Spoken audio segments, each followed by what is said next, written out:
It's just too hard. That might be something we need to see the doctor about.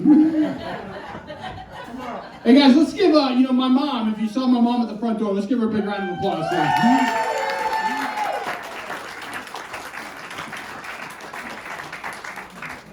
So, my mom is actually the reason that I got into stand-up comedy.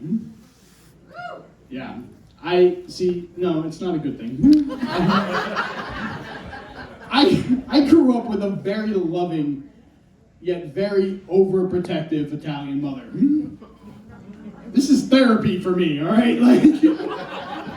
I told my mother from a young age that I'm going to tour the world and tell my story. Let me paint you guys a picture, all right? My life growing up was basically like I was the character from Everyone Loves Raymond, if he was an only child. My mother was so paranoid growing up that everything I did was accompanied by the words, "Matthew, be careful." I could be like, "Hey mom, I'm gonna go check the mail," and she'd be like, "Matthew, be careful." It's like peeking out the door, like, she knows something I don't know, like, what's out here? My mother could have wrote a book called Be Careful, and she could have followed it up with a sequel called, Hey, Call Me When You Get Home. I started to make a list growing up of the pros and cons of having a very overprotective mother. What do you guys want to start with? You want to start with the pros or the cons? Pros? Okay, here's the deal. Here's the pro. If we all go hiking and we get lost in the woods, you want me with you. I promise you, if I'm lost in the woods, I'm getting found. You guys might start panicking. I'm just going to be standing there.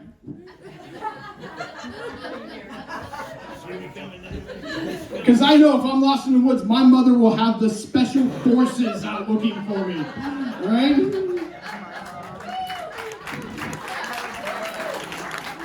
That White House phone's just going to keep ringing, you know? Mr. President, it's Terry Plant again. As for negatives, the one that really stood out to me was I remembered I got to that time in my life where I had to renew my driver's license. And they ask you that question on the form, do you want to be an organ donor? And you know, I ultimately, it was a tough decision. Ultimately, I decided that, you know what, I am going to be an organ donor. It wasn't tough because I believe in it. I think it's a wonderful thing. I know that your organs can help others after you're gone. It's a fantastic thing. The truth is, though, is it's like, I felt bad for the poor bastard that's going to get my eyes. I just imagine that surgeon going, "Sir, congratulations, the operation was a success. What they didn't tell you is that these eyes, they come with their own stalker." She's right out in the hallway. Now that you can see, you're going to want to sign this restraining order.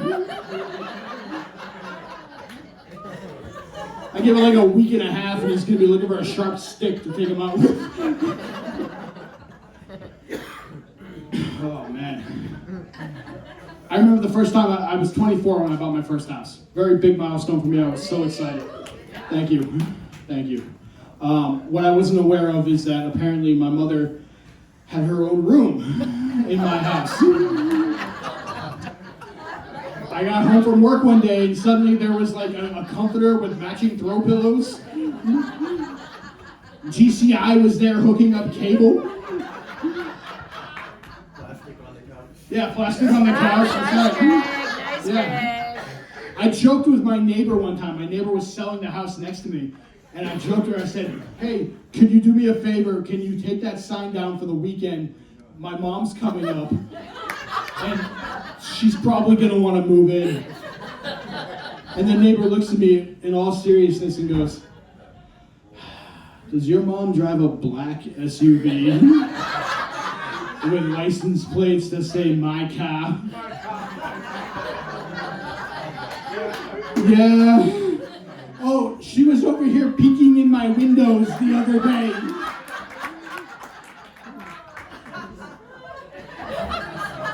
It is 100% true. 100% true. Yeah, I didn't know what to say. I just off the cuff, I was just like, you know what, I'm really sorry. Like, she's off her medication. Yeah, she's off her medication. You know, sometimes she wonders. Matthew, I was with her. You were with her? Eyewitness testimony, ladies and gentlemen. I remember the first time I really understood like how worrisome and overprotective my mother really is. It was the first time that I traveled by myself. Oh my God, my mother was a nervous wreck. We were at the Anchorage airport. It was my first. I was going back to the East Coast to visit our family, and my mother was just panicking. And she's just, we're at the gate, and she's just, oh, Matthew, honey, oh my God, when you just go straight to your seat. And when you get off in Detroit at your layover, just go right to the gate, honey. Don't talk to strangers. And just, Matthew, why didn't you shave today? You're going to see your grandmother later on. I was like 16. I think I drove us to the airport that day. But you know what? I got to my layover in Detroit, and I was like, not going straight to my gate. I'm a man. I'm gonna go get me something to eat. The minute I veered off course, I heard it. Oh, Matthew, honey! I'm in Detroit, people. I've never been to Detroit. I don't know anybody in Detroit. Nobody should know me in Detroit. I turn around, and there is a very little old lady standing there. Oh no, Matthew, honey, it's okay. I met your mother in the Anchorage airport. She just asked me to keep an eye on you, honey. It's okay. Your gate's this way.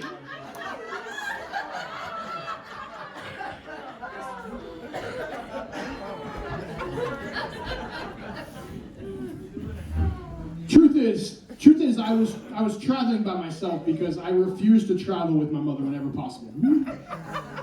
No, I do, and I have a reason, all right? I do. I'm not a bad guy. This all stems from real life trauma. This actually happened. I was probably, I was younger. It was our first time ever flying from Anchorage to Homer on one of those little Grant flights. You guys know those little Twin Otter planes? Yeah, there's like 18 passengers. My mother and I are in the front two seats of the plane.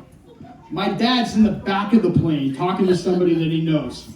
And we're flying, and the plane is going up and down and up and down, and it's windy and there's turbulence.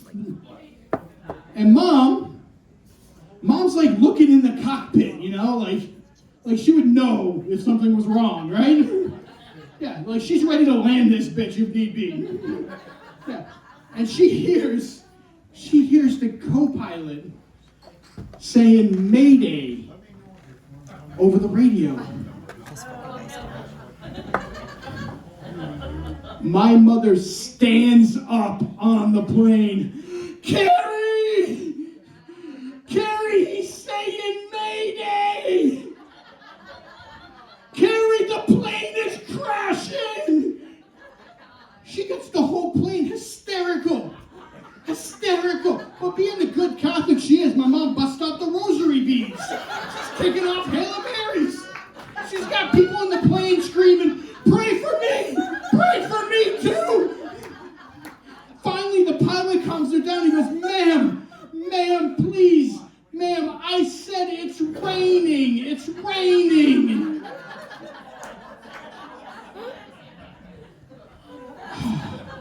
She turns and looks at me and she goes, oh, Matthew, honey, it's okay. The plane's not crashing.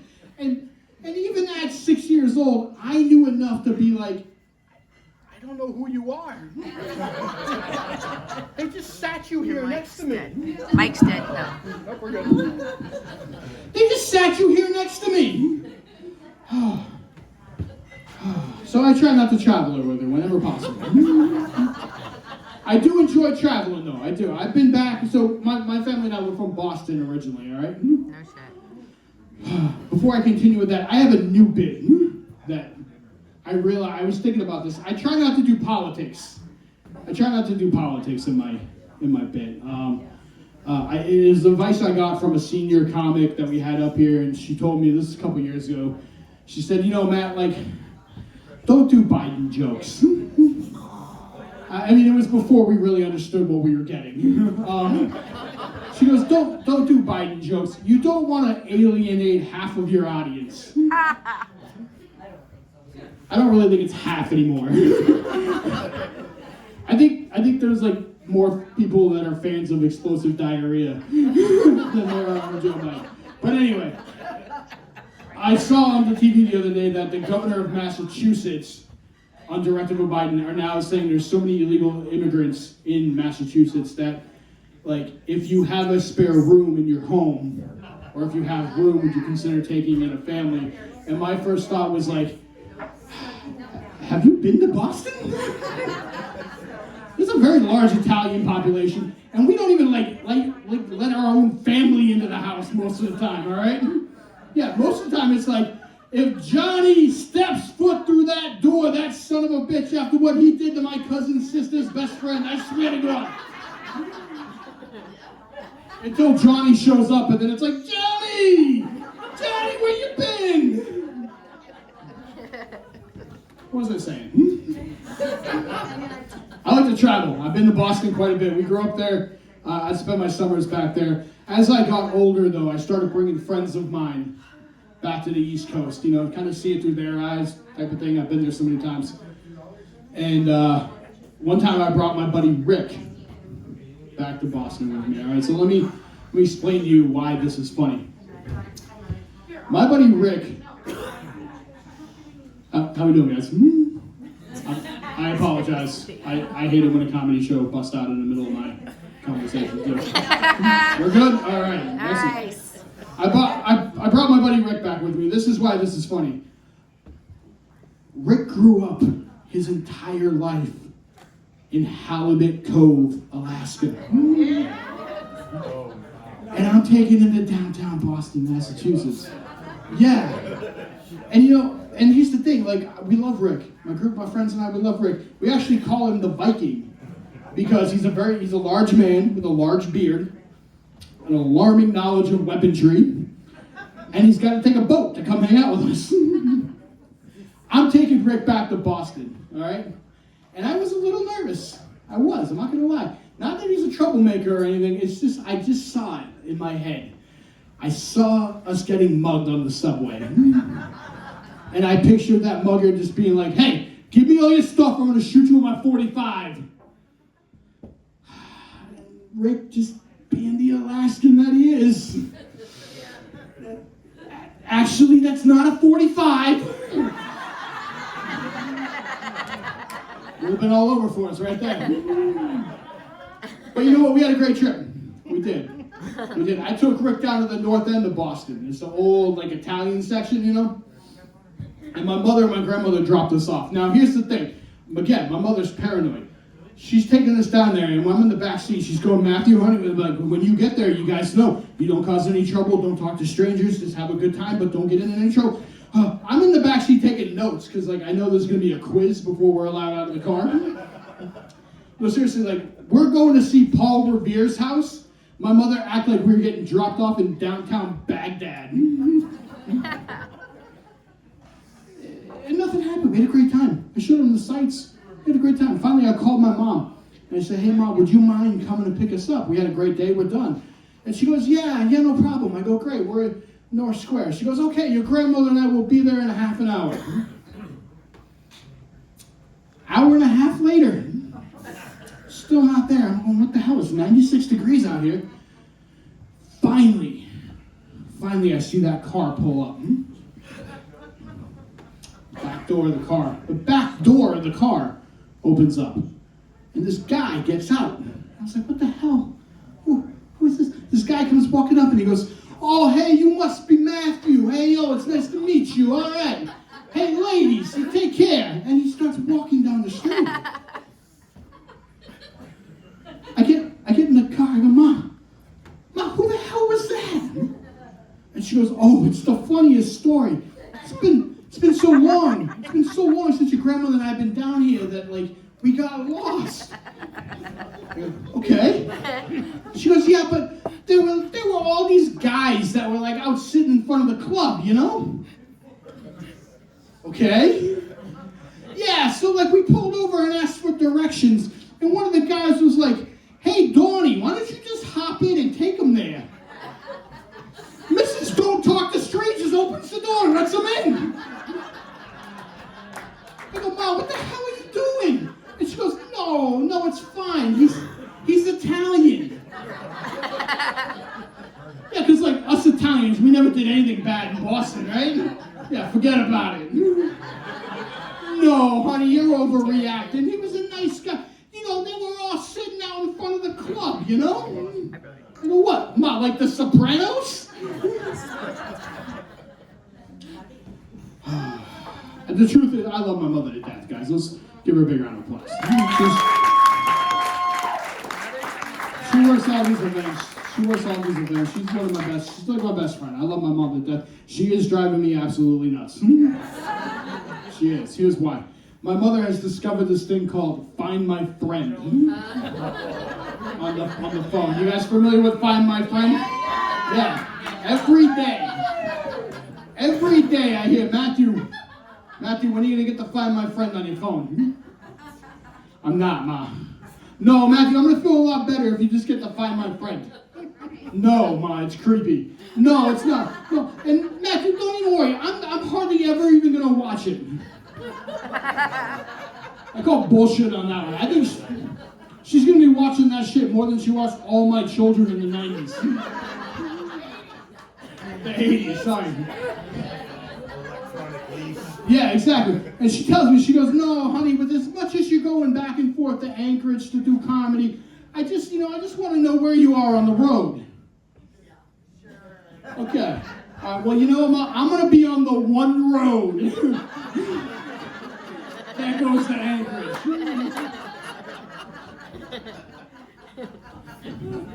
The truth is, if I'm being honest with you guys, though, like the problem is I'm not a good liar. I'm not. And like, I'm not confident enough in my ability to convince my mother that the Great Alaska Bush Company is a lawn and garden store, you know?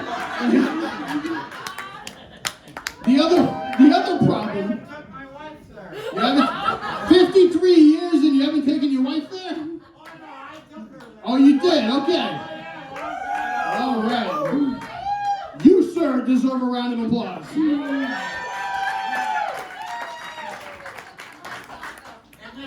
And when this young lady came up and she showed me her behind, Yes. and it was stamped USDA choice. I looked at my wife and I said, so what the hell does that mean? That means she's a classy woman. Next time, sir, you come up here with me, we'll do duets. Here's the real issue, guys. Here's the real problem with the Find My Friend. The real problem with the Find My Friend is like, I don't know how accurate this thing really is. All right, I don't. All right, and I don't need to get that phone call that's just like, Matthew, honey, I noticed you've been in the bathroom like 3 times today. Are you getting enough fiber in your diet? Or, like, honestly, my worst fear is like, you know, my wife and I getting a little intimate, you know. Yeah, and all of a sudden that phone rings and it's just, what? No, I'm not having a seizure. I'm only kidding. It's just a joke. I would never answer my phone during sex. Whoever it is, they can wait 2 minutes for me to call them back. All right, guys, thank you so much for coming out tonight. You guys have been a fantastic audience. Thank you so much. One more time, I think we have another raffle. Yeah, the white tickets. We got white tickets coming out. One more time for the Fraternal Order of the Eagles, the ladies in the auxiliary, and my good friend Twyla for putting on this amazing event. Thank you guys very much. Drive safe. Have a good night. Actually, one more thing before I forget. I got to tell you guys, we've been building this company up for the last 5 years. We've been having a blast doing it. I'm excited to announce that on February 16th, we're doing our very first theater show. Yes, thank you. It is going to be a fundraiser for the Sohai Choir kids. They've got selected to go to Hawaii for a concert, and we're going to do a fundraiser show in the theater there at the high school. So we will have tickets on sale starting tomorrow morning online, or if you know a choir kid, get your tickets from them. It's going to be a fantastic time. I'm going to attempt to do all of this again without any kind of swear words. Yeah. We're going to make a valid attempt. So if you guys had a good time tonight, please tell all your friends. We got 808 seats to fill. So, yes. Once again, I love you guys. Thank you very much. Have a great night.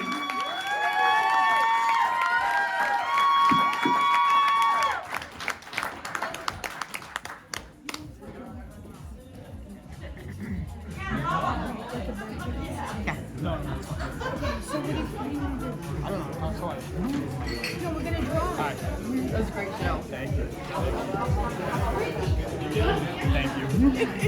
I had to hold it. I was just like, Oh, I didn't want you to hold it. it was too heavy. It would just fall over.